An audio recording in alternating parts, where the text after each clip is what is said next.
Moskva şаарында сүйүктүү айымдар.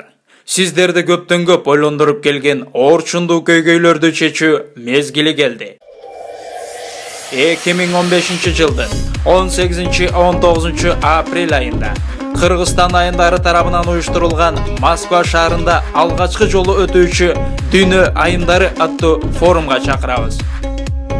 Алгачкы сапар өтүүчү форумга Кыргызстан жана Россия Федерациясынын үй кожойгеси, бизнес айымдар, таланттуу кыз келиндер, колунан коору төгүлгөн кол өнөрчүлөр, сүрөтчүлөр, акын, коомдук ишмер, дегеле бардык айымдар катышат. Биз сиздер менен бул форумда эмнелерге жетише алабыз? Ден соолугубузга кам көрүүнү үйрөнөбүз.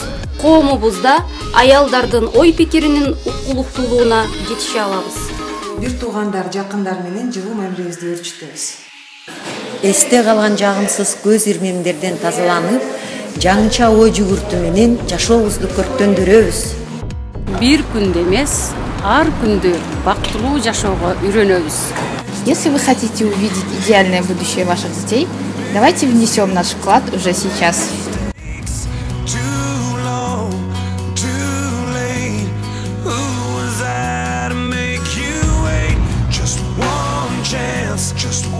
Сиздин да ордуңуз биз үчүн өзгөчө. Дүйнө айымдары аттуу форум Москва шаары, метро Партизанская, ГК Измайлова, Альфа корпусунда өтөт.